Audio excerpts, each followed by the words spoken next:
চলুন আজ আপনাদের শোনাবো মানব জীবনের গভীরতম সত্যকে স্পর্শ করে যাওয়া এমন এক অনন্ত কাহিনী, যেখানে সময় কেবলই এক প্রেক্ষাপট আর ঘটনা এক চিরন্তন শিক্ষা। দাপর যুগে মথুরার রাজা ছিলেন কংস, শক্তিশালী কিন্তু অত্যাচারী। অদ্ভুতভাবে তার বোন দেবকী ও ভগ্নিপতি বাসুদেবের প্রতি তার অপরিসীম স্নেহ ছিল, কিন্তু ভাগ্যের ইঙ্গিত এলো আকাশবাণী রূপে। হে কংস, তোর মৃত্যু ঘটবে তোর বোন দেবকীর অষ্টম সন্তানের হাতে। এ ভবিষ্যৎবাণী যেন আগুনের মতো ছড়িয়ে পড়ল কংসের মনে। মুহূর্তের মধ্যে প্রেম রূপান্তরিত হলো ভয়ে, আর ভয় রূপ নিল নিষ্ঠুরতায়। দেবকী ও বাসুদেবকে বন্দী করল, আর একে একে প্রথম 6 সন্তানকে হত্যা করা হলো। সপ্তম সন্তান বলরাম যোগমায়ার কৃপায় রোহিণীর গর্ভে স্থান পেল।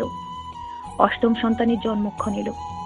ভাদ্রপদ মাস, কৃষ্ণপক্ষের অষ্টমী রোহিণী নক্ষত্র, মধ্যরাত্রি। বন্দিশালায় হঠাৎ এক জ্যোতির্ময় আলো ভরে উঠল। দেবকী ও বাসুদেবের সম্মুখে 4 ভুজ রূপে ভগবান শ্রীকৃষ্ণ প্রকট হলেন। হাতে শঙ্খ, চক্র, গদা, পদ্ম। তিনি বললেন, আমি তোমার পুত্র, এখন আমি শিশুরূপ ধারণ করব, আমাকে গোপনে গোকুলে পৌঁছে দাও। কথা মতো তিনি শিশুরূপ নিলেন। বন্দিশালায় তালা নিজে থেকেই খুলে গেল। প্রহরীরা গভীর নিদ্রায় ঢলে পড়ল। বাসুদেব শ্রীকৃষ্ণকে টোকরায় রেখে যমুনা পার হতে শুরু করলেন। সেই রাতে প্রবল বর্ষণ হচ্ছিল, যমুনা উত্তাল। তখন শেষনাগ এসে বিস্তৃত ফোনা দিয়ে শ্রীকৃষ্ণকে রক্ষা করলেন। কৃষ্ণের চরণ স্পর্শে যমুনা শান্ত হয়ে পথ ছেড়ে দিল। গোকুলে নন্দ ও যশোদার ঘরে তখন জন্মেছিল যোগমায়া। বাসুদেব শ্রীকৃষ্ণকে যশোদার কাছে রেখে যোগমায়াকে নিয়ে ফিরে এলেন। প্রভাতে কংস শিশুটিকে হত্যা করতে চাইলে যোগমায়া তার হাত থেকে ছুটে আকাশে উঠে পড়লেন এবং বললেন, হে কংস, তোমার বিনাশকারী জন্ম নিয়েছে, আর তোমাকে রক্ষা করার কেউ নেই। এদিকে গোকুলে শুরু হলো নন্দোৎসব।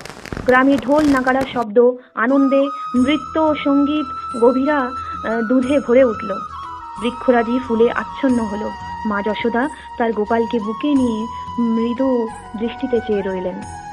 এইভাবে জন্মাষ্টমী আমাদের স্মরণ করিয়ে দেয়, যখনই ধর্মের সুরক্ষার প্রয়োজন হয়, তখনই ভগবান যুগে যুগে অবতার নিয়ে মানব সমাজে আবির্ভূত হন।